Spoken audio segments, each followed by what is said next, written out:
It's Tuesday, June 10th, 2025, and the time is 6:30 p.m. We're here for the regular session of the Coppell City Council. We do have a quorum present, so I'm calling the meeting to order. We will be convening into executive session in the first floor conference room. At the conclusion of our executive session, I'll come back out and announce work session, at which time the public is invited and encouraged to join us. Thank you.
Good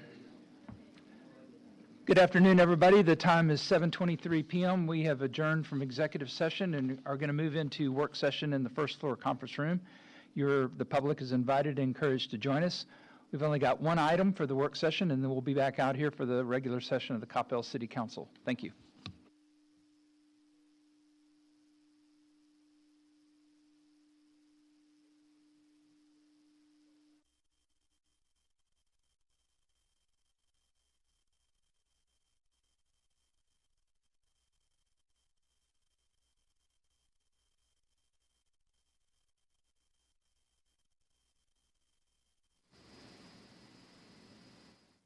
Time is 7:24. We're here for work session.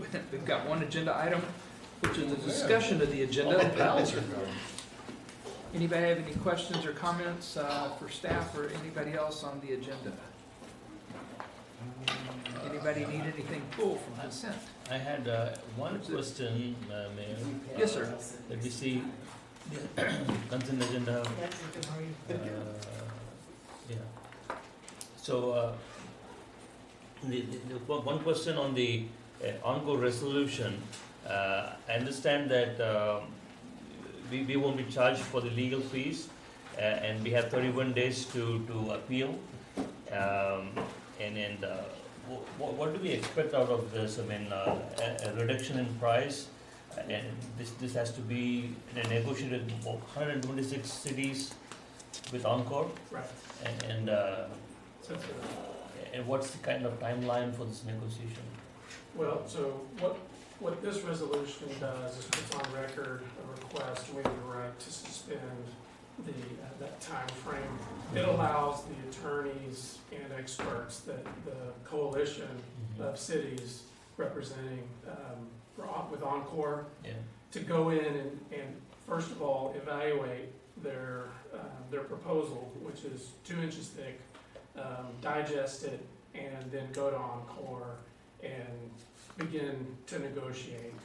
And then whatever that negotiated pricing is, they would come back to all the cities. If you're through. One follow through. Yeah, of course. So the rate increase obviously concerns me, but the 10.3% or something for the residential definitely concerns me. Are they allowed to go that high? So there are no. That's the point of stopping this and allowing them to basically the electricity experts and attorneys to go in and verify that it's a reasonable request for an increase. Our expectation would be that they negotiate something less than what is initially proposed. Because it is regulated, they go through the rate-making process. So they capitalize their capital costs, and then their maintenance and operations, and then a return on their, quote, investment, and that equals the rate. This group audits all of that rate-making submission with PUC. And so they find errors where they've overstated their capacity at a plant or the depreciation. And so those experts go through there, find the fat in that, and they put the fat in there because they know it's going to get cut by the PUC. And so we go through this theater 365 days a year since at least 1979 when I got a law license. And so by doing that, we're saving the consumers and the city that money on the rate making. And then the fees are paid by Encore as part of their rate making to go through this audit process. Because we're really doing the state's work. The state doesn't have to do it because we're doing it. Jim? Okay, yeah, my question was addressed what you just said, Bob. So you're saying that as I understand it, the consulting fees, any experts that the steering committee hires, that would include Coppell as a member, and any attorney's fees that the steering committee incurs are paid by Encore. Is that like under a PUC tariff or something? Yes. Okay. So this isn't going to cost us anything. It just enables us to go in through the steering committee and try to knock this down as much as And we have that possible. collective power with this consolidated number of cities to go, and it carries a lot of weight with PUC. And so we make some real headway on these rates. We probably save millions and millions of dollars to our citizens through rate making by going through this exercise. And as soon as this gets done, the new rate will be filed almost within the next 30 days, and we'll be back here probably this time next year doing the same thing. Didn't have this company. The only guy that's really made a lot of money is the lawyer. Mayor, on the agenda, you have the solid waste disposal contract. Yes. And I know we found a small error, so we've made that change. We're gonna put, it's just on a whereas clause. It should say 5 years and it said 2 years. So we have that, so that when you pass that agenda, you'll have that small change. And we'll put this at your seat out there at the lectern. Okay. Thank you. Yes. Question on what Bob said. Yes, sir. Do we need to make any motions to, or it's just? No, it's typo. Okay, perfect. Like that, so. And I'll go ahead and put those out there. Thank you. All right. Anything else on the agenda? That's all I have. All right, well then, the time is 7:29 and a half, and we're recessed from regular session, or from work session, and move into regular session in 2 minutes. There you go.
Good afternoon, everybody. The time is 7:35 p.m., and we're going to move into the regular session of the Coppell City Council.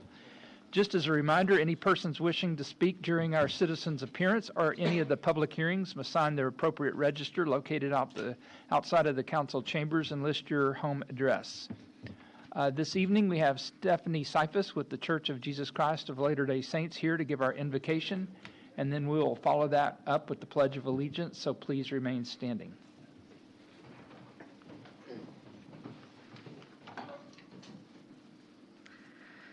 Our dear Heavenly Father, we come before Thee with gratitude for the opportunity to gather as a community during the City Council meeting at City Hall in Coppell.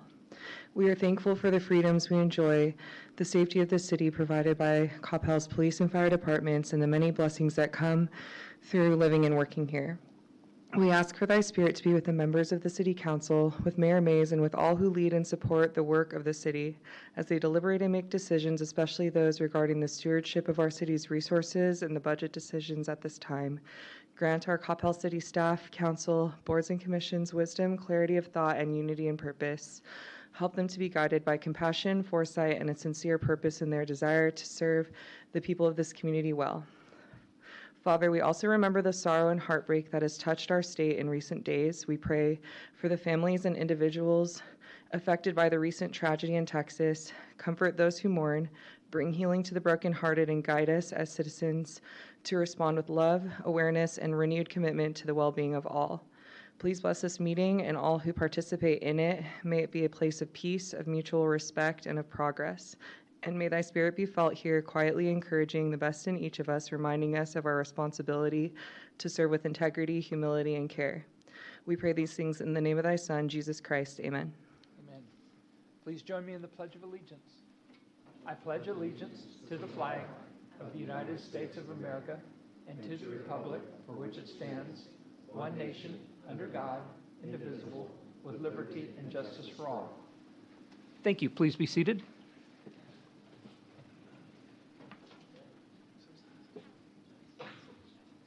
Item number 6 is our citizens' appearance, and I think the list is coming forward right now. We have nobody signed up to speak on citizens' appearance, so we'll skip over the reading of that and move on to consent agenda. The consent agenda is routine in nature and is generally enacted in a single motion. These items have been previously approved and discussed through budget or past council actions. Any item may be pulled and considered separately. Full descriptions are available on the screen. Council, did anybody have any questions or desire to pull an item? Seeing none, I'll take a motion. Councilmember Walker. Thank you, Mayor Mays. I move that the council approve items 7A and B on the consent agenda. Thank you. Do I have a second? Councilmember Prem Kumar.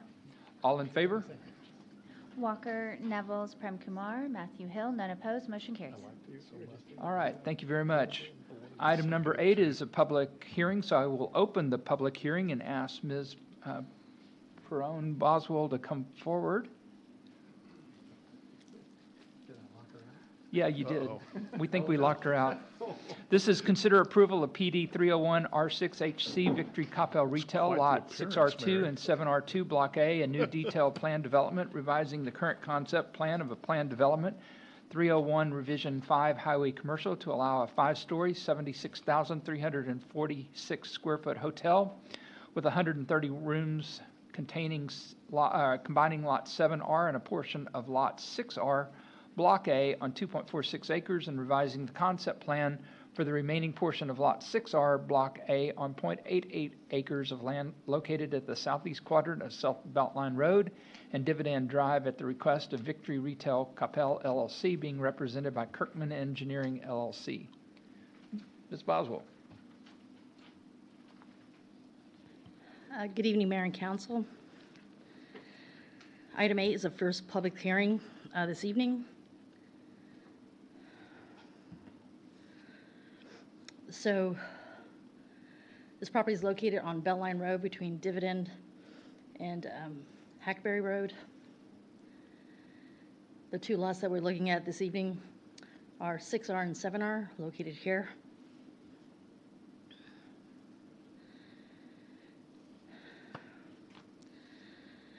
So in late 2024, the concept plan for the overall development of the site was revised to allow for a combination of retail, restaurant, with and without drive-throughs, and a hotel on a total of 11 lots.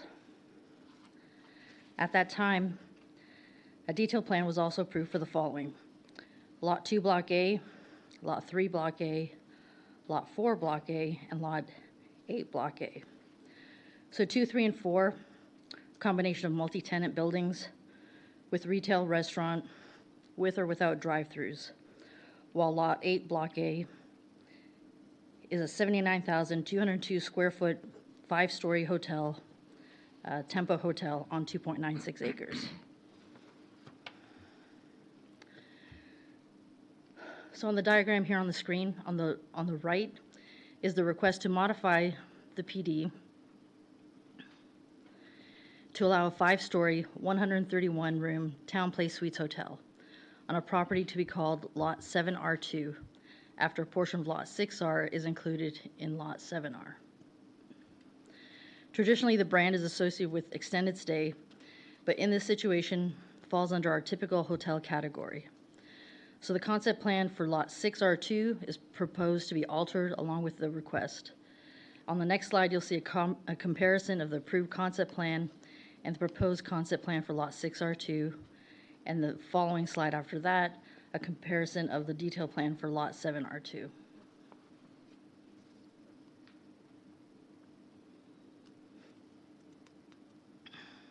Oops. So here we have on Lot 6R2 is being reduced in size by 1 acre. There we go. Sorry, guys. So it's been reduced in size from 1 acre, from 1.89 acres to 0.88 acres. It's still a retail restaurant site with half the proposed being allowed to be a restaurant with higher parking needs. The building area has been reduced from 13,800 square feet to 6,250 square feet.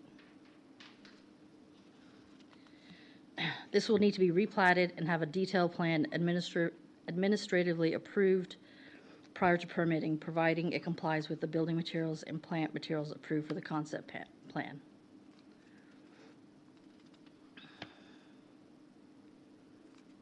So here we go, from 1.89 to 0.8. Same restaurant, and a reduction in the building area use. So for Lot 7R2 is being increased in size from 1.46 acres to 2.46 acres. The previously approved uses were retail and restaurant. Now a Town Place Suites Hotel is proposed. The building area has been increased from 8,400 square foot to the hotel size of 76,346 square feet. If approved, this will also need to be replatted prior to permitting.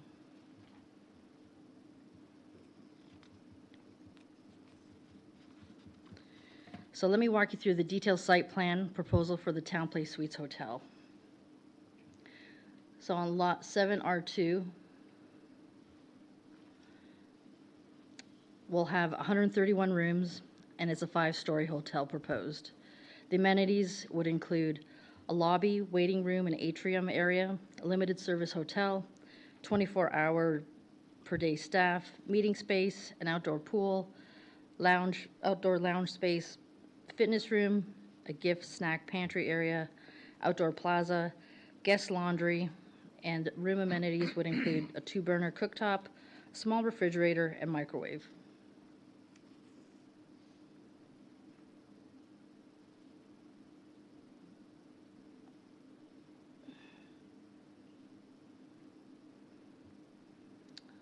I think my thing is hexed. So there you've got the pool, outdoor area, outdoor lounge, all the different type of amenities proposed. Taking a look at the detailed landscape plan, it is in compliance with the previously approved concept plan. The same plant materials are being used, consistent with the remainder of the project. There'll be cedar elms, Texas red oaks, proposed throughout Lot 7R2, and then we have eastern cedars and wax myrtles proposed to serve as the buffer along the eastern property line. Approved with the overall concept plan for the entire property, an enhanced linear park area divides the front half of the site from the back portion. The enhanced landscaping will start at the main entrance at South Beltline Road, eastward, then at the center of the site it will spread north and south. This area will include amenities like a 5-foot sidewalk with benches, arbors situated along the path, grass, trees, shrubs, and seasonal color will also line the path. A sidewalk to the path is proposed from Town Place Suites and the approved Tempo Hotel to the south. This path will extend to the Spring Hill Suites site on Hackberry, which is actually off-site from the Victory property. Each of the remaining site will have a tie-in. The applicant is proposing to install this linear park with the first phase of construction. There are 146 parking spaces required and 132 parking spaces proposed. The parking is required based on the number of rooms, so 1 parking space per hotel room, and the meeting space area with 1 parking space per 100 square feet. The applicant is requesting an exception to the required parking and has explained the reasoning for the exception in the letter attached to your packet, citing that A, most guests are corporate travelers coming from the airport and utilizing some kind of ride share. And B, there's a complimentary hotel provided shuttle service consisting of 2 dedicated Marriott shuttle vans providing complimentary transportation to and from DFW Airport and adjacent businesses. In reviewing the most recent hotel approvals, the Tempo Hotel, which is adjacent to this site, was approved to meet the parking ratio, 1 parking space per room and 1 parking space per 100 square feet of meeting space. However, we also had the Homewood Suites, Hilton Garden Inn site that's under construction on Dividend and Point West, where they were granted a parking variance for similar reasons in terms of having the shuttle service.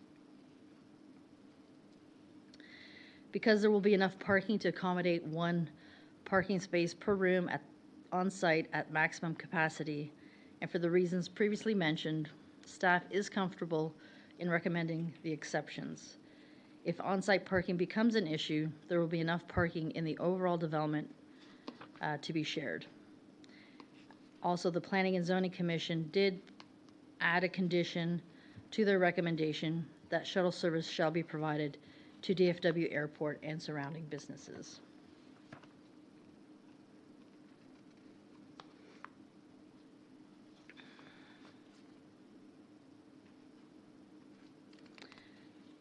In looking at the elevations, exterior elevations will fit in well with the overall plan development.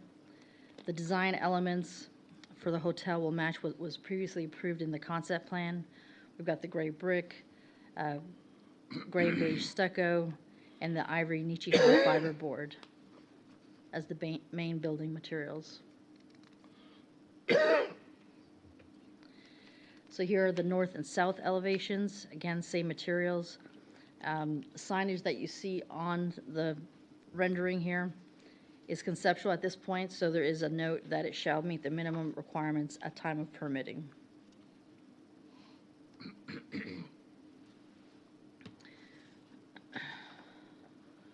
So with this slide, we're trying to just show you the status of hotel development here in Coppell. So there are 5 hotels currently open for business in Coppell, shown in the green. There are 2 currently under construction, shown in the light or transparent blue. And then there are 6 that have zoning approved but have not pulled a permit yet. And then the one requested before you this evening is the yellow one. Again, this is an amendment to a zoning request. So we did send out letters within 200 feet as required by state law, additional letters as courtesy notices within 800 feet, and we received no replies to those letters. So the Planning and Zoning Commission unanimously recommended approval of PD 301R6-HC, Victory Coppell, detail plan for Lot 7R2, and conceptual plan for Lot 6R2, subject to the following conditions. 1, that there may be additional comments during the detail engineering review. 2, that a replat is required prior to permitting. 3, any change in building materials shall be subject to council approval unless consistent with the materials of the conceptual plan development. B, all building signage shall comply with city regulations at time of permitting. C, the total required parking for the town place suites will be allowed to be 132 parking spaces as depicted on the proposed site plan in lieu of the required 146. D, that any change to the room, kitchen amenities shall be subject to council approval. E, that a free shuttle service to and from DFW Airport and surrounding businesses shall be provided. And 4, that all PD conditions from the conceptual PD shall apply unless specifically amended with these plans. That is the end of my presentation, and I believe the applicant is here as well to answer any questions. Okay, thank you very much. This is a public hearing, and did we have any, Crystal, nobody signed up? Okay. Council, do you have any questions for Mary or the applicant? Councilmember Walker. Thank you, Mayor Mays. Ms. Perone-Boswell, so on the second slide you showed, I think it showed that when they go to 6R2 and 7R2, the parking ratio is maintained the same? Was that because the goal was just to accommodate the larger hotel footprint within the two lots? Let's see. I think it was a slide before. Yeah, there's a lot. There it is. There's the There's parking a lot ratio. of clicking. So that was 1 to 100 for the restaurant, 1 to 200 for the retail, and that was maintained. Correct. So because the building size shrunk, the amount of parking would also shrink, but they would be able to meet that parking requirement. Okay, so then why did they come up short on the 132, I think it was? That's for lot 7R2 for the 132 hotel. provided in relation to the 146 required. That's on the other lot 7R2 for the hotel. Okay, So for the okay, I'm with you now. Thank you. So for the hotel, they're proposing to have 2 shuttle services, and part of their reasoning for the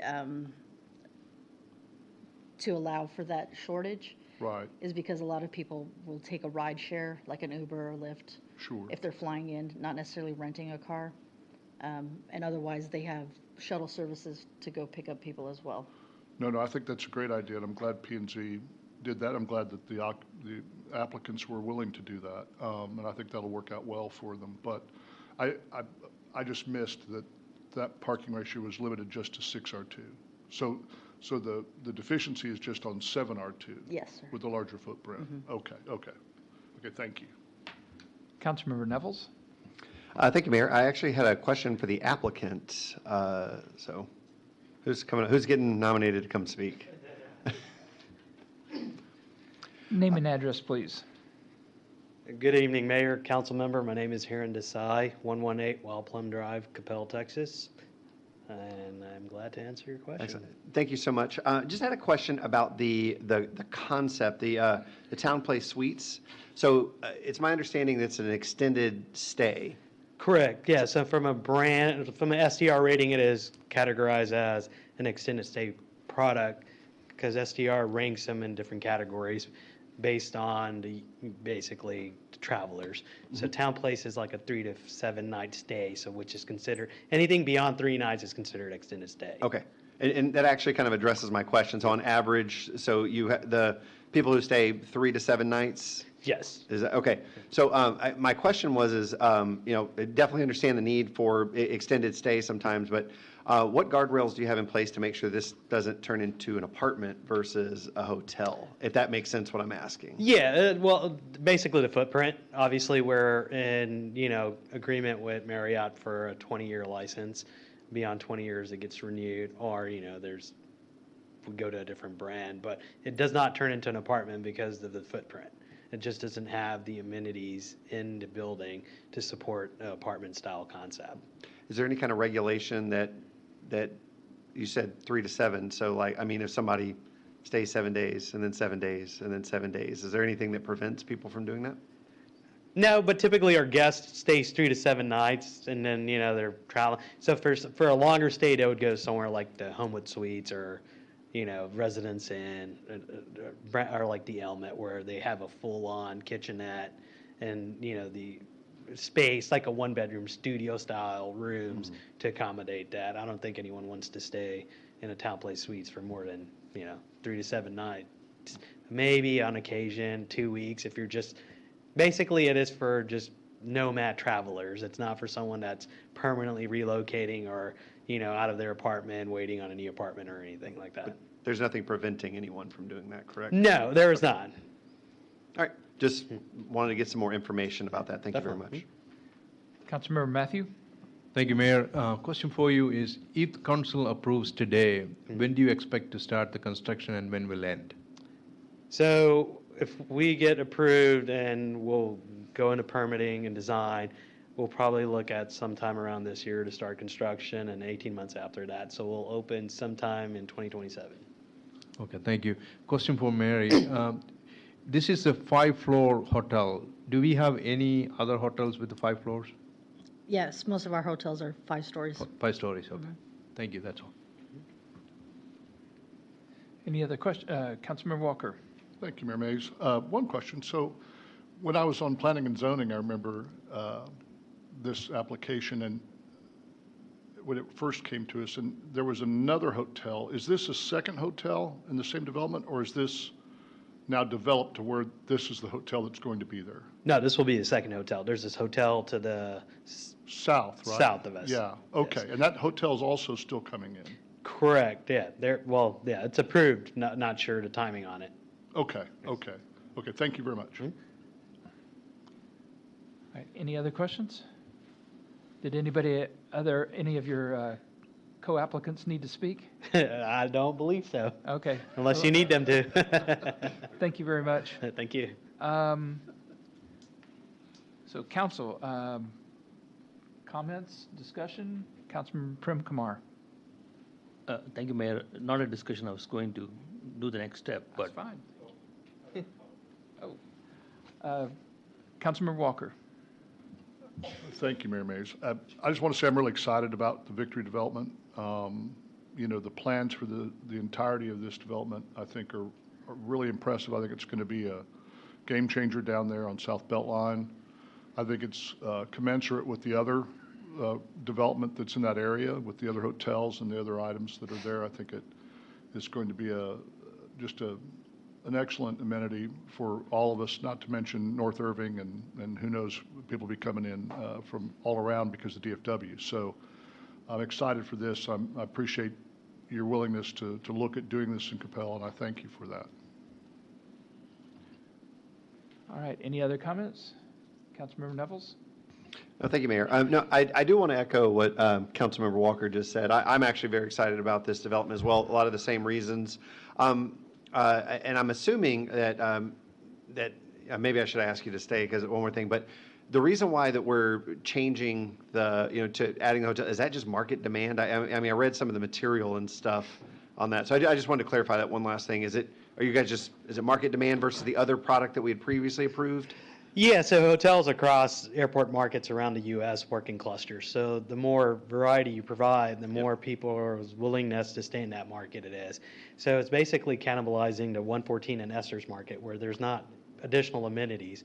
This site has walkability to restaurants and, the Quick Trip and CVS, whatnot, where people are looking for the walkability that doesn't necessarily exist on this outside. I got you. And kind of a follow-up to that, is the previous hotels that are kind of in place in that just general area, you talk about the clustering, is that one of the reasons why as well? Like, you're already seeing the cluster there, so kind of add to that? Yeah, so we know of the hotel player that's basically have everything signed up right there in the South Beltline corridor. It's one developer. And that's what he's doing, clustering from based on his previous experience in other markets. Gotcha. Okay, excellent. Thank you. Thank you. Thank you very much. Sorry for making you come back up. No worries. Councilmember Prem Kumar. Thank you, Mayor. I'd like to propose, I'd like to close public hearing 8 and approve it with the PD conditions. All right, thank you. Second, Councilmember Hill. All in favor? Walker, Nevels, Prem Kumar, Matthew Hill, none opposed, motion carries. Thank you. Thank you very much. All right, item number 9 is a public hearing, so I will open the public hearing and consider approval of S1113R2-SF-7, St. Constantine School, Lot 1, Block A, Corporation of Episcopal Diocese Dallas, a special use permit revision to allow a private school with a maximum enrollment of 100 students to operate at the Church of the Apostles located at 322 South MacArthur at the southeast corner of Starleaf and MacArthur at the request of Catherine Clayton of the St. Constantine School. Ms. Perron Boswell. Good evening, Mayor, Council. Item 9 is your second public hearing. The St. Constantine School is proposing to operate a private Christian school at the Church of the Apostles location. This will be their third campus, with the other 2 being located in Houston and Pittsburgh. According to the applicant, no major renovations of the building will be performed. The school will be offering pre-K 3 through 12th grades, and the hours of operation will be Monday through Friday, 8 a.m. to 5 p.m. The anticipated enrollment for the first year is 60 students, and the second year is 80 students, with a maximum being proposed of 100 students. God help me today.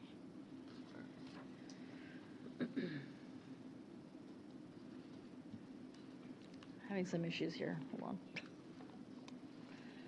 All right. So the only concern that staff had initially have been addressed by the traffic study and circulation plan.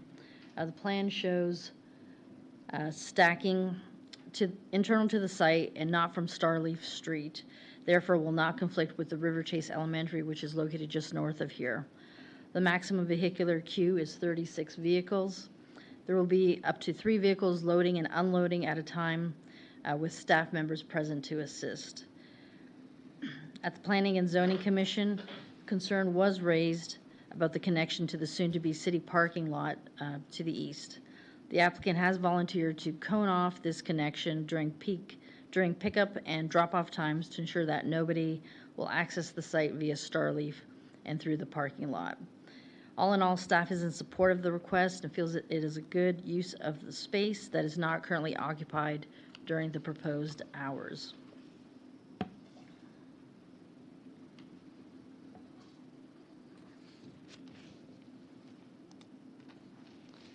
So there you go. The blue area there shows where they'll cone off so that you won't have access from the parking lot to the east. Again, because this is a zoning change request, we did send out notices within 200 feet. It was required by state law. We did receive one within 200 foot that was opposed. And this was reason given was related to traffic conditions at MacArthur and Starleaf. We did send out additional courtesy notices within 800 feet and received one in opposition, again related to traffic congestion at the intersection of Starleaf and MacArthur. The River Chase school traffic and the crosswalk. So the Planning and Zoning Commission did recommend unanimous approval of S-1113R2-SF7, subject to the following conditions. 1, that there may be additional comments generated during detailed engineering review. 2, that this private school shall be licensed and maintained in accordance with state law and may provide instruction for pre-K 3 through 12th grades. And 3, that the student enrollment capacity under this special use permit shall not exceed 100 students. That is the end of my presentation, and the applicant is here as well, if you have any questions. Thank you very much. Does the applicant have anything to contribute here? All right, council, questions for staff or the applicant? Councilmember Matthew. Thank you, Mayor. Mayor, question for you. How are they going to install a gate there to prevent people coming from the city parking lot to that area? No, they'll just have some cones there, just like a lot of other schools have, just to direct traffic. Okay, just the cones. Yes, sir. Okay, thank you. Councilmember Walker. Thank you, Mayor Mayes. Mary, if you can bring up the traffic study and the circulation plan, please. Thank you. So I couldn't tell with the highlighting, is there a curb cut going north of MacArthur there before you head east into the parking lot toward as part of the queue? No, I don't believe so.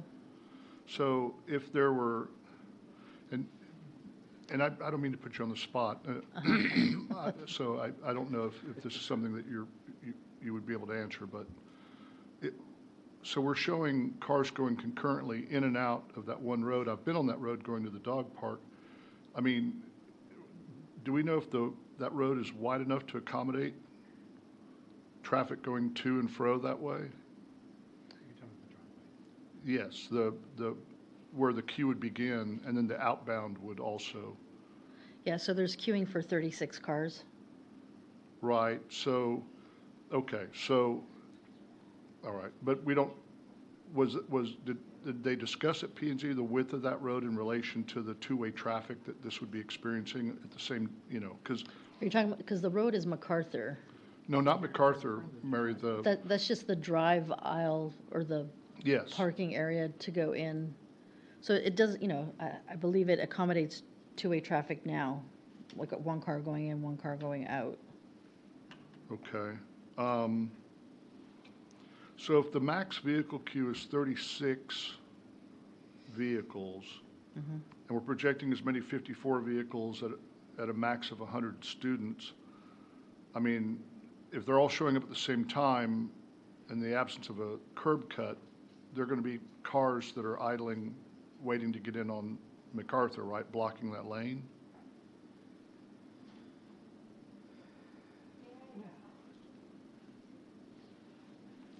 Who Yes, said ma'am. that? Who said that? If you know the answer, that's perfectly fine. Good evening, Catherine Clayton. My address is 2717 Vista Bluff Boulevard, Louisville, Louisville 75067. Question on, so first of all, to address the driveway question, it is a wide driveway. It's intended for two-way traffic. And then regarding the queuing, there are 36 cars, according to the traffic study, can enter and queue within the property. We never anticipate that we would have more more cars than that on the property, in the car line. Currently for this coming year, our current enrollment is 52 students with an average of 2 students per family.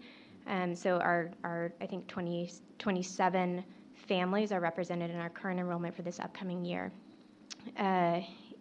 If we were to grow to 100 students the following year, which is the maximum in the SUP, if we maintain the assumption of an average of 2 students per family, which we're seeing now, that would be 50 cars as a whole for the entire student body. However, something that's really important to be aware of about our school is that we offer a 5-day program, but we also offer a 3-day program and a 2-day program. The academic classes are Monday, Wednesday, Friday, and the enrichment classes, elective classes, are Tuesday, Thursday. So not all of our students are on campus all 5 days. So at any given time, even if we had 100 students, the full enrollment, the number of cars that would be in the car line would not exceed 36, because not all cars come to the school every day, if that makes sense. Thank you. Yes. Councilmember Nevels? Yeah, so kind of following up on that, so the maximum number of students or the maximum, I know you said it won't exceed that, but what will it be on your best guess, I guess, like, or best estimates? This year, our Monday, Wednesday, Friday classes will have 46 students, Okay. and our Tuesday, Thursday classes will have 33 students. Okay. So like 20 cars and 15-ish cars approximately? 25 cars on Monday, Wednesday, Friday, and 16 cars on Tuesday, Thursday. Right. Excellent. Yes. And then,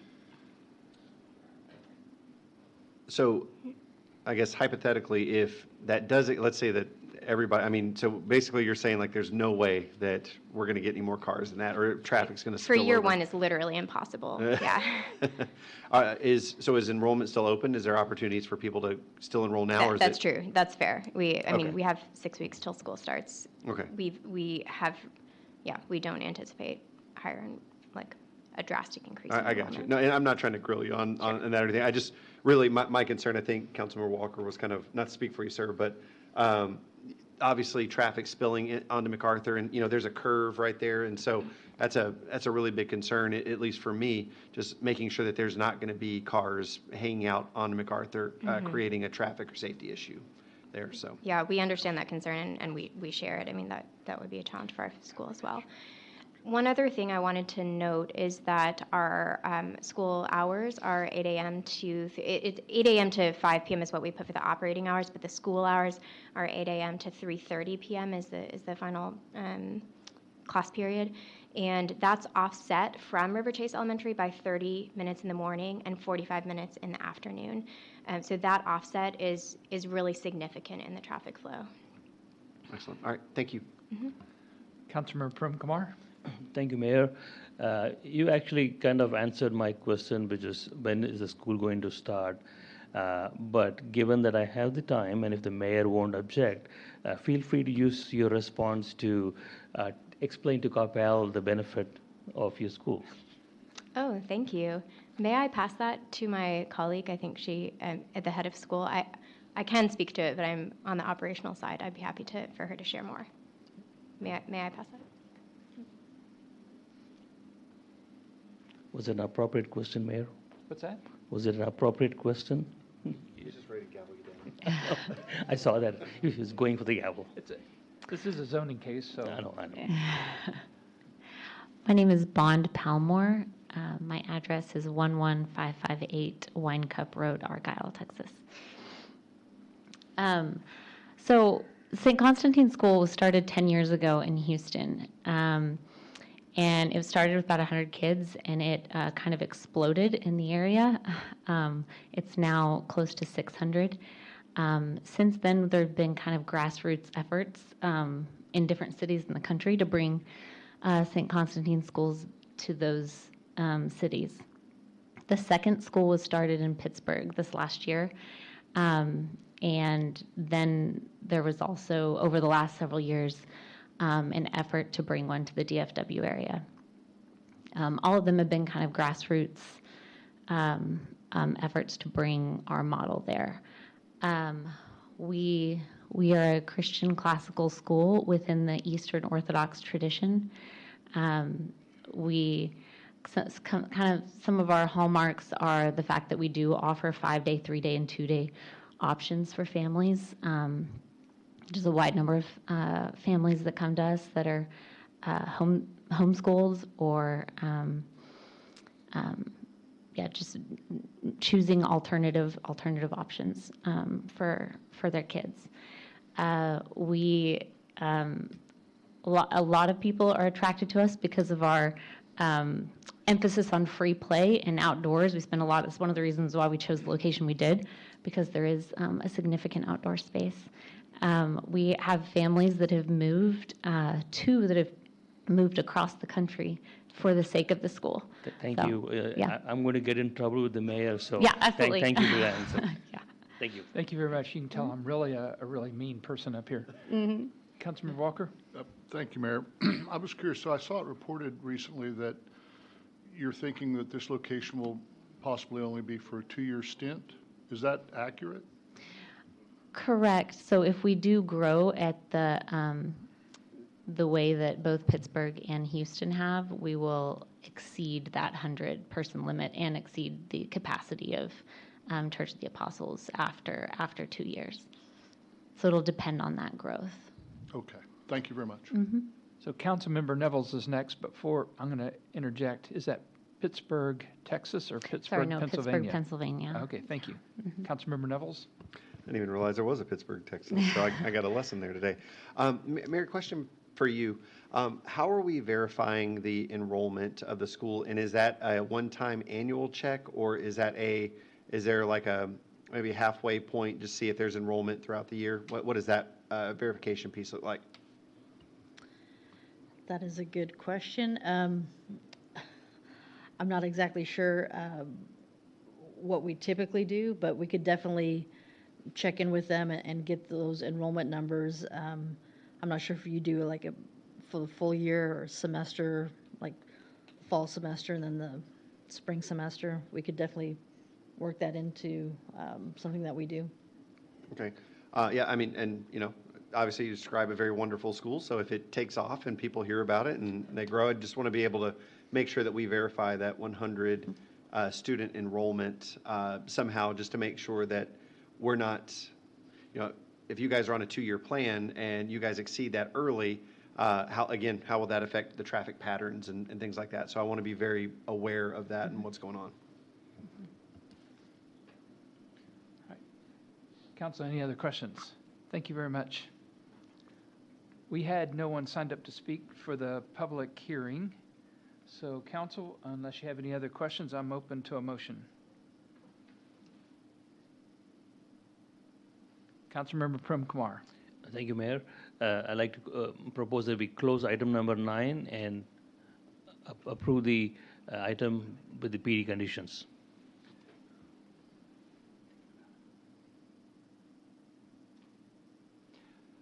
We have a motion. Do I have a second? Councilmember Hill? Councilmember Nevels? Yeah, I'd like to move to amend the motion. I'd like to include some sort of verification of enrollment in the conditions as well. Can we just, is that the best way to phrase that? That's fine. Okay, excellent. I do want to make sure that we have that piece in there. Okay, we have an amendment to the motion to add in a verification of enrollment on a semester basis. That sounds appropriate. I see our city attorney coming forward. Have I messed up, sir? Again? No. Again. Again. No. What I need to know is a verification of enrollment of students or persons on site. Because there is a difference, because they have to park too, and there's traffic too. So is it school student population verification? Is that, because I have to write the ordinance? My concern would be addressing the student population because of the traffic, like the pickup and drop-off traffic spilling out into McCarthy. And does that verification also include 5-day, 3-day, and 2-day enrollees? Total. Okay. Because they're saying capacity is 100 students regardless of 5-day, 2-day, 3-day. So I would say total enrollment would be the number. But if it's traffic and queuing issue that you're trying to address, it seems to me that you would want some verification of 2-day, 3-day, 5 days, so you could get an accurate traffic count, because if it's traffic concern. I'm just trying to see what it is. I'm going to trust your lawyerese. I'm making sure that the regulation matches a regulatory intent. Yeah. And so if it's traffic-based on queuing and stacking of cars and operation of cars, that's the purpose of it. I'm not trying to run the school for them. I'm doing it absolutely for traffic counts. I will yield to your recommendations, sir. All right. I know what to do.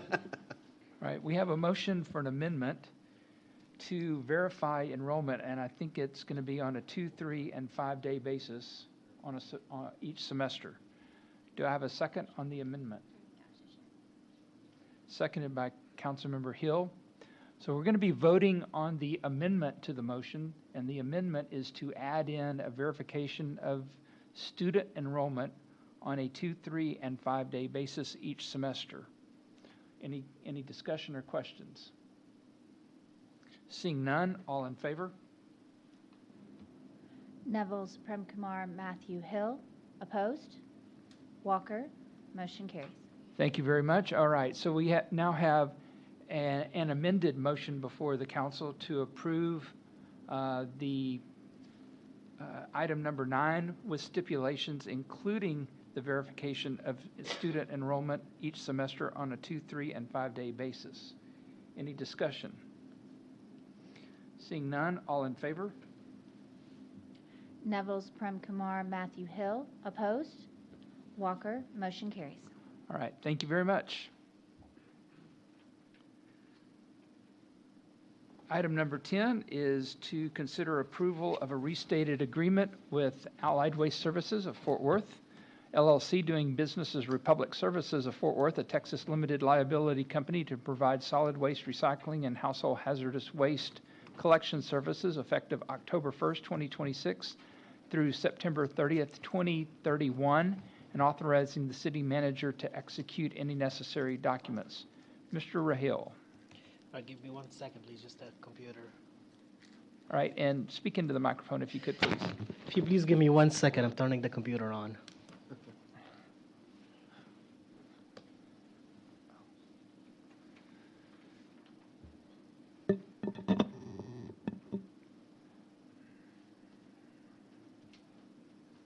Sorry, it's usually on at this time.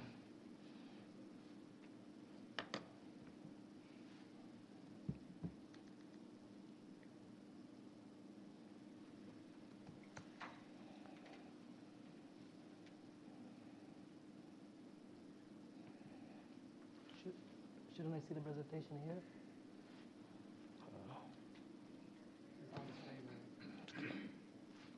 Okay, I'll go with that big screen. Good evening, Mayor and Council. Tonight, I'll walk you through a summary of the proposed solid waste contract renewal, highlighting key updates, the negotiation process with Republic Services, and the term being considered. In this presentation, I will go over the background information, service comparison, key service changes, and communication plan moving forward. As some background, the City of Coppell originally entered into a franchise agreement with Waste Management back in 1980.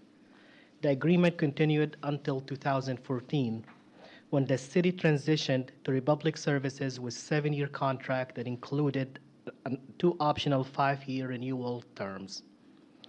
We exercised the first renewal term in 2020, which is currently in place and will expire in October 2026. In March 24, Republic Services proposed changes to service delivery, including switching to carts and adjusting bulk collection schedule. In response, the council directed staff to evaluate the proposal, conduct market analysis, and negotiate updated contract terms. What we're sharing today reflects those efforts, an approach that balances service quality, efficiency, and community expectations. To ensure the revised agreement is competitive and fair, we benchmarked Coppell services and pricing against 11 surrounding cities. This chart highlights the key findings and shows that Coppell continues to deliver one of the highest levels of service in the region at a reasonable cost. Coppell residents still receive twice-a-week trash collection, weekly recycling, bulk pickup, unlimited bundled green waste, and household hazardous waste, all included in the proposed monthly rate of $24.40 starting in October 2026. What are the highlights of our analysis showing us? As we reviewed local solid waste contracts and service models across the region, few things became clear. First, Coppell service level is equal or better than any of our neighboring cities. We continue to provide comprehensive weekly services. This level of service is not standard across the region. Second, most cities have already transitioned from bags to carts. This reflects broader industry trend toward automation, safety, and efficiency. Third, the proposed contract includes fixed annual rate increase of 5%, which adds stability and predictability to our budget process. This is a significant advantage compared to other surrounding communities that uses complex pricing model that has to do with consumer price index, natural gas prices, and landfill tipping fees. All these inputs tends to change dramatically every year, which takes the predictability out of and exposes us to financial risk. What makes our service unique? As you can see on this slide, we use color to help summarize the proposed service levels. Green indicates service level that will remain unchanged. Red shows proposed changes, all of which we believe represent meaningful service improvements to our residents and business community. The unchanged service, residents will continue to receive twice weekly garbage collection and weekly recycling. Programs for household hazardous waste, electronic recycling, and monthly landfill access will continue. The city will still receive services to city facilities, including 180 cubic yards of mulch annually, which supports our parks and community gardens. The service that changes is in the red. Bulk collection will move from twice weekly to once weekly, but the volume will double from 2 cubic yards to 4 cubic yards, offering greater flexibility and capacity for our residents.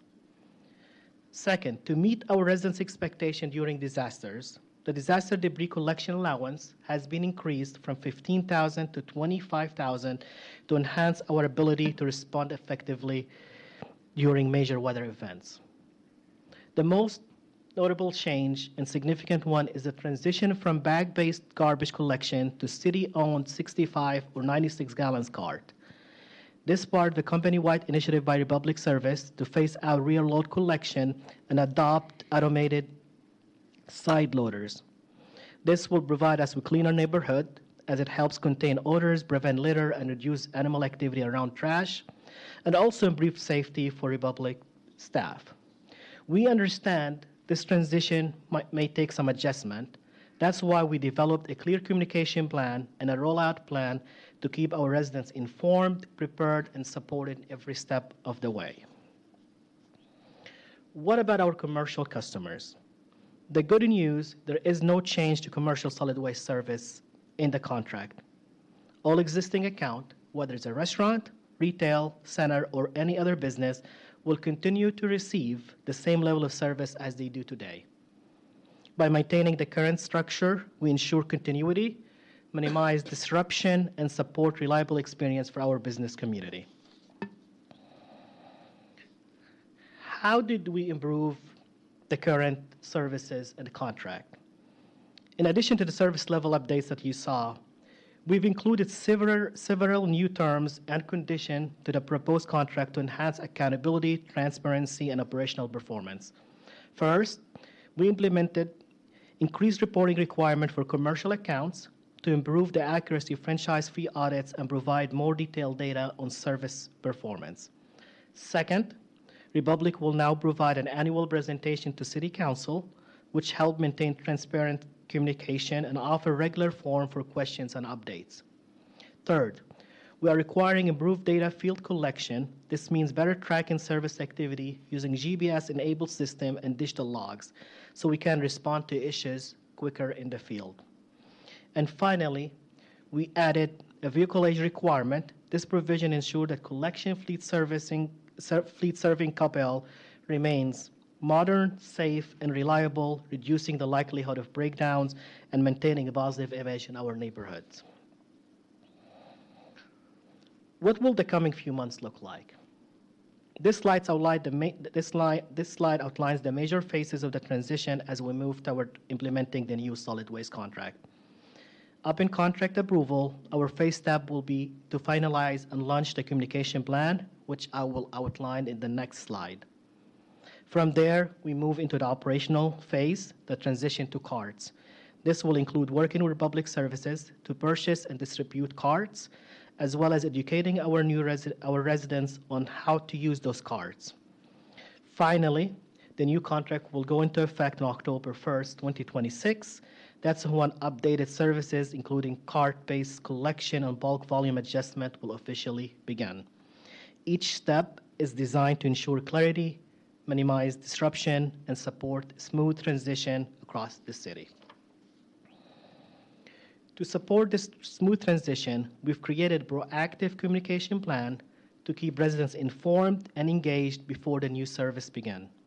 This plan includes mailing informational brochure directly to every household, launching a dedicated webpage with frequently asked questions, timelines, and updates. Third, hosting public information sessions where residents can ask questions and see the new carts in person. Also, we want to coordinate with HOAs and community groups to help spread the word locally. We want to send reminders notification at key milestones to enforce messaging. We want to run a targeted social media campaign to reach residents on the platform that they already use. And finally, we will train our customer service staff so they are ready to answer questions and assist residents during the transition. We're also working on implementing a new platform that can answer questions related to the contract and solid waste services. Our goal is to make this transition as smooth as possible by being proactive and accessible throughout the process. This concludes my presentations, and I'm here for any questions. Thank you very much. Thank you. Council, any questions? Councilmember Hill. Louis, I think you mentioned earlier when we do that transition from to bags to the carts, that they'll also assist us in disposing of our old trash cans. Is that correct? Absolutely. Yes, you. sir. And that information will be on our website, and we'll update our residents through social media as well. Thank you. Thank you, sir. Councilmember Prem Kumar. Thank you, Mayor. Louis, I'd like to commend you and the staff for doing a great job of negotiating this contract. Unfortunately, with inflation, everything is going up. But when I saw that slide where you have the comparison of Coppell with the neighboring city, what I saw was that our prices were one of the lowest, and the services that we are getting is one of the best. So thank you for that.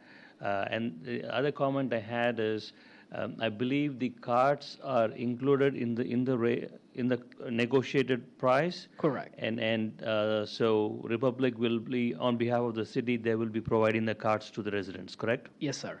Thank you. Thank you. Councilmember Matthew. Thank you, Mayor. Question for you. Are these presentations available on the website or the city app? I'm looking at it, I don't see it here. Right now, you mean if it's live feeding? It should be. Yes, it's on YouTube and... No, on our website. We could make it available after this. And also on the city app. Absolutely, we'll make it available. Yeah, it's a great presentation. It shows the timeline with the great blocks in it. It's easy to follow so the residents can follow. I'm sure you will include that in your social media campaign. Absolutely. Thank you. Councilmember Walker. Thank you, Mayor. One thing that caught my attention on this was just the challenge that we have in North Texas with respect to waste disposal. The options are few, and it's quite challenging. And the fact that community development and the city staff have done such an excellent job of getting us, really in many respects, an even better agreement than we've had in place, I think is really commendable. One question I had was with respect to you were able to negotiate an increase in the services with respect to disaster debris collection, which of course is kind of near and dear to a lot of our hearts that lost trees a couple of Mays ago and that sort of thing. And you actually got that allowance increased, which is amazing after what we just went through. Is that $25,000 credit calculated based upon the same pricing that would apply once we exceed $25,000? Republic is here, they could answer this question. Jerry? She could add that pricing.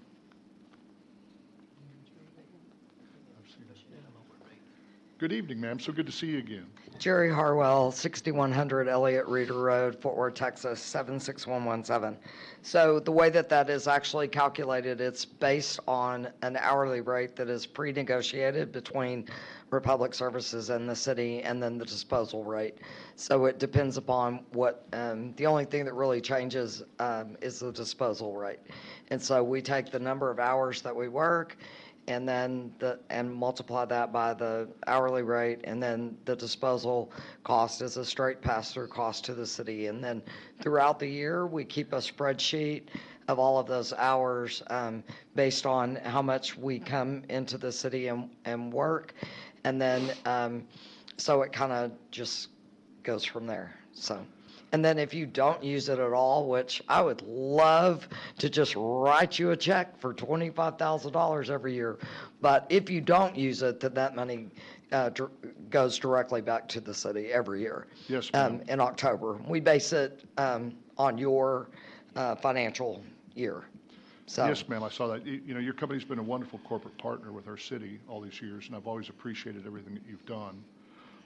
And I do want to say publicly, Republic Services and staff has worked very diligently to make this contract the best contract that we could make for not only the city of Coppell, but also for Republic from a partnership standpoint.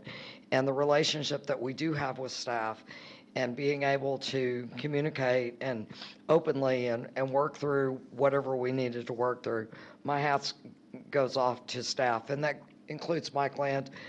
He threw a few monkey wrenches in there throughout the negotiation process, but I do want to give credit to Louie and to Mindy, because they've worked very hard on this. Well, I agree, and it certainly shows, and I thank you for that. One other thing I just wanted to point out, you know, the 12 roll-off containers per year that are included in this contract, you know, I just wanted to say out loud that the way that benefits our community is very interesting to me, and I was really surprised recently during the Neighbors Helping Neighbors, where we had a particularly large, dilapidated backyard deck that we needed to deconstruct and remove.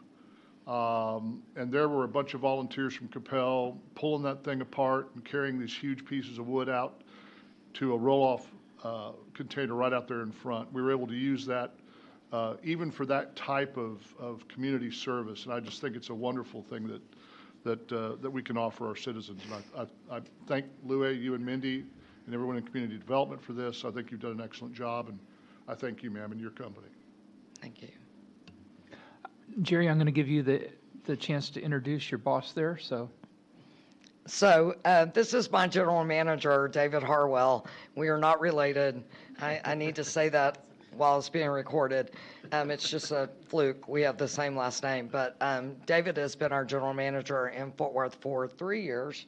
And so he has been very instrumental in working with me to get the approvals that we needed to do this. And of course, he's the one that we all have to make happy. So, but no. So David is our general manager. thank you very much. I don't have anything. I'll introduce myself, David Harwell, General Manager for Republic Services, 6100 Elliott Reeder Road, Fort Worth, Texas as well. No relation to Jerry. I tell everybody that. I'm here to keep Jerry in line, but thank you very much for the partnership that we have between Republic Services and City of Coppell, and we're looking forward to a future partnership as well. Thank you very much. Well, after how many years have we been in partnership now? 11? Since 2014. So coming up on 12. So after 12 years of service, I finally had the privilege of visiting the bulk distribution center on Saturday to drop off a pickup load. And even though my water bill was well outdated, they did take a electronic copy, so everything was good. So it was actually very smooth. I wanted to follow up on Councilmember Hill's question on the containers that we're going to be going to. Louie, do we have a really good plan in place on how to let our citizens know that their existing container will not be compatible with the automated vehicles, that they're going to have to use the Republic supplied container? Absolutely, we'll have a great plan for that. We followed City Grapevines, and Republic did Grapevine recently. I followed City of Arlington. We will follow best practices going forward to make sure people know how to change their cards, and then they have to use our provided cards for us to work. Okay, I can just see, I don't know what color the new ones are going to be, but, a lot of the private ones are black, and I can just imagine seeing a bunch of black ones out there the first day of service. So let's do everything we can to make sure that doesn't happen. This one will have our city logo on it. Oh, okay. So that will distinguish it. Thank you very much. Thank you. Appreciate you guys coming out. Council, any other questions? Comments? All right, seeing none, I will accept a motion. Councilmember Nevels? Thank you, Mayor. I move to approve Agenda Item 10. Thank you very much. Do I have a second? Councilmember Matthew? Thank you. All in favor? Walker, Nevels, Prem Kumar, Matthew Hill, none opposed, motion carries. Thank you. Thank you very much. Thanks, Louis. Okay, item number 11 is the city manager reports with project updates, future agendas, and direction from work session. Mr. Land. Mayor and Council, this evening, I really wanted to start with, I appreciate the prayer that was offered before service. This has been, if you're, anyone, you're sad. If you're in municipal government, you're sad about the situation that's happening in Kerr County. And, I'm friends with several of the folks down there that are having to deal with the situation. We got asked this question, and I think we put out some information this week on it, but we do have 6 members of our fire department who are, along with some equipment, who are assisting in Kerr with the search and recovery that's going on down there. And as the day goes on, we continue to hear more sad news about what's happening down there. So it's something that impacts us all, I know, and it's something that causes sadness for us as well. I appreciate everybody's thoughts and prayers for the folks that are impacted. And this evening, Bob was just sharing with me that his kids, not necessarily at Camp Mystic, but at one of the many camps that are along the river there. And so there's a lot of folks that have been impacted by this, and it's really sad. But we do have folks that are down there, and we'll be down there for a little while. That being said, to switch gears to a little bit, Fire Station number 5 began taking calls today. The reason I'm smiling is because I went over there twice so I could meet with the crews and they were out. So they're already responding to calls and getting out into the community. The service center, the roof decking is in place and they're beginning to install the HVAC in the fire line. The Veterans Plaza, we're going to be giving you an update on that a little bit later, but the contractors continue to install the electrical and irrigation. Very important news, Coppell's emergency water interconnects are about 75% complete. So for people that are just kind of tuning in a little bit, basically that allows us to have secondary water access in case there's ever an emergency through both Grapevine, and Louisville, something that we don't have right now if there were to be a major line break. DART continues to work on their punch list, and I know it's frustrating on the railroad crossings, but they will continue to be doing that for some period of time until they start their revenue service. If you've not gone, I know we talked about the church earlier this evening with the school, but if you've not gone by where the dog park is located, they've been doing the clearing out and preparing, and so the work's going on there. The traffic signal poles are up at Freeport Northwestern, if that's something that excites you about having another signal on on the streets. Andy Brown Central, Cottonwood Creek stream bank stabilization. Construction's underway, should be finished by the end of the summer, if someone's noticed that. Yeah, it's done. Okay, I thought I saw them finished out. Magnolia Trail, the contractor has completed the gabion work and is preparing the area to begin constructing of the trail. And then finally, because it hasn't gotten enough news, the City of Coppell is proud to announce that Mayor Wes Mays has been selected to serve as president of the Metroplex Mayors Association, a group of mayors comprised from North Texas who routinely meet to collaborate and share information that benefit their communities. So, Mayor, that concludes my report. Well, thank you very much, and you forgot to add that city managers are also present at those meetings. Yeah.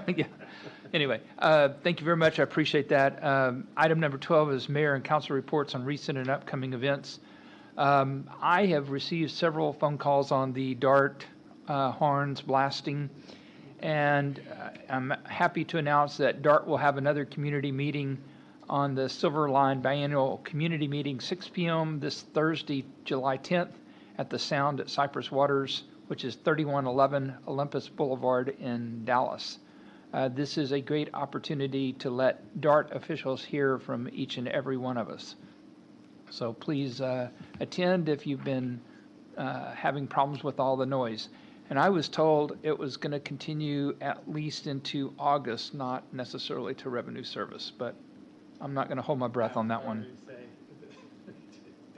Don't hold my breath.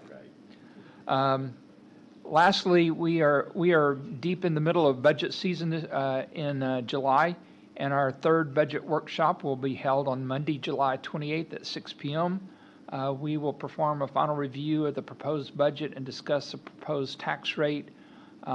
With the state laws in effect, we have about less than a week after that to actually publish those. So this is a very busy time for the council and our financial department. All right, item number 13 is public service announcements concerning items of community interest with no council action or deliberation permitted. Anybody? Councilmember Matthew, yes. Thank you, Mayor. I just want to follow up with what the city manager said about Kerr County. Our prayers and thoughts are with the victims of the Kerr County floods. With the people still missing, we continue to pray for the first responders and rescue teams working tirelessly. I'm glad to hear 6 firefighters from Coppell are assisting in this. As Dendon Creek flows through Coppell, I hope we can discuss and address flash flood preparedness in future council meetings. Thank you. Councilmember Prem Kumar. Thank you, Mayor. I'd like to congratulate the residents of Coppell and our tremendous staff for a fantastic Coppell Celebrates and 4th of July parade.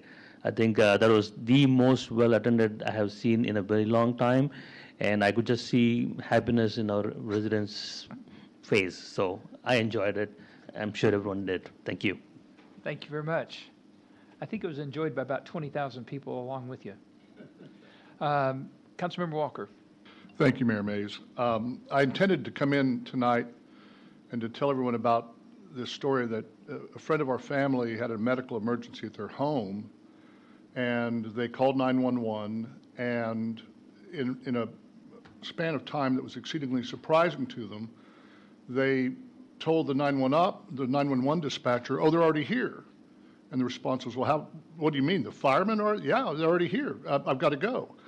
And she was just surprised at such an incredible response time. And then we come in, and in tidbits, which is like a internal communication we get with staff and the council, we had another citizen writing in, expressing, immense surprise and wonder at the incredible response time of our first responders. And but between Intech, which we've just agreed to expand and that we share with Addison, Farmers Branch, Carrollton, and Coppell, Addison.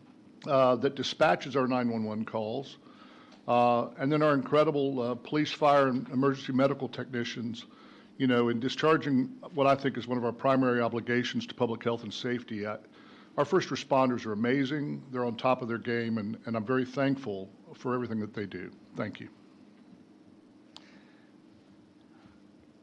Any other well, thank you very much. Those are all very good comments. Appreciate that.